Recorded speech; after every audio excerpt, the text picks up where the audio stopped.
அம்பேத்கர் எழுதிய அரசமைப்பு சட்டத்தால் தான் இந்த தேசமே குடியரசானது.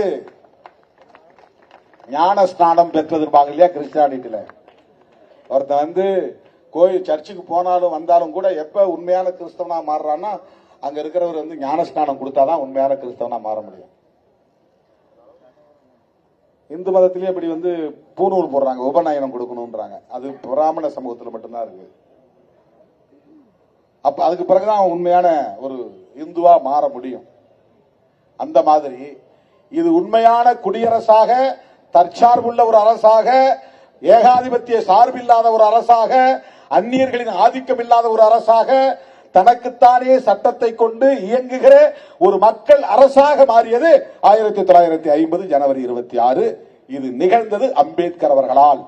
இந்த தேசம் குடியரசானது. அம்பேத்கர் கை வச்சு இந்தியாவுக்கு ஞானஸ்நானம் கொடுக்கிறார், இந்திய தேசத்திற்கு ஞானஸ்நானம் கொடுக்கிறார். நீ குடியரசாக கடவுது, உன்னை இன்று முதல் நான் குடியரசாக்குகிறேன். ஜனநாயகம், நாடாளுமன்ற ஜனநாயகம் உள்ள ஒரு ஆட்சி நிர்வாக முறையை நான் தருகிறேன். எல்லோருக்கும் ஒரே நேரத்தில் குடியுரிமை தந்தார் அந்த சட்டத்தின் மூலமா. அதுக்கு முன்னாடி வரை நம்ம பிரிட்டிஷ் பிரஜை தான். இந்த குடியரசு வந்த பிறகுதான் நாம் எல்லாம் இந்தியன் சிட்டிசன்ஸ்.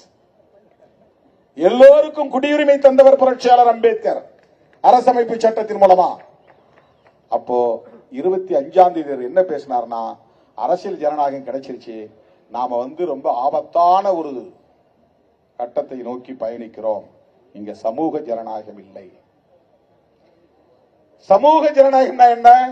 அதுக்கு அவர் விளக்கிறார். சமூக ஜனநாயகம் என்பது ஒரு வாழ்வியல் முறை.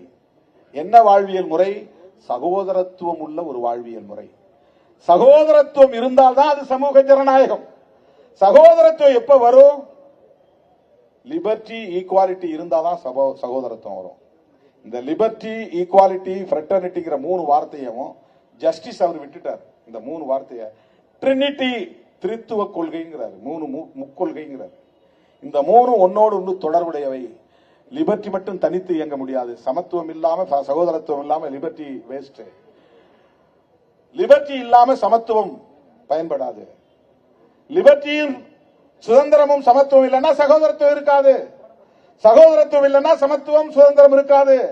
இந்த 3 இருக்கணும். இந்த 3 இருக்கிற மாதிரி சமூகத்தில் சில வேலைகளை நாம் செய்ய வேண்டியிருக்கிறது. அரசமைப்பு சட்டத்தை முறையாக நடைமுறைப்படுத்துவதன் மூலம் என்ன? எஜுகேஷன், எம்ப்ளாய்மெண்ட் எல்லோருக்கும் தர வேண்டும். கல்வி, வேலை வாய்ப்பு உறுதிப்படுத்த வேண்டும். அப்பதான் இந்த 3 நடைமுறைக்கு வரும். கல்வி, வேலை வாய்ப்பு தரணும்னா என்ன வேணும்? சோசியல் ஜஸ்டிஸ் வேணும். சோசியல் ஜஸ்டிஸ் வேணும்னா அதுக்கு சட்டம் வேணும். அதுதான் இடஒதுக்கீடு சட்டம். இதெல்லாம் முறையா நடைமுறைப்படுத்தினாதான் சமூக ஜனநாயகம் வளரும். இப்போ வெறும் அரசியல் ஜனநாயகத்தை பெற்றுட்டு நம்ம உள்ள போயிட்டோம். இந்த சூழல்ல அவர் சொல்றாரு, வருத்தத்தோட, கவலையோட சொல்றாரு, இப்படி ஒரு கும்பல் வருங்கிற எதிர்பார்ப்போட சொல்றாரு. நாளை இந்த நாட்டில் நாட்டை விட மத நம்பிக்கைகள் மேலானதா அல்லது மத நம்பிக்கைகளை விட நாடு மேலானதா என்ற கேள்வி எழுகிற போது, நாட்டை விட மத நம்பிக்கைகள் தான் மேலானது என்று கருதுகிறவர்கள் ஆட்சிக்கு வந்தால் நாடு மறுபடியும் சுதந்திரத்தை இழக்கும். எவ்வளவு பெரிய விஷன் பாருங்க.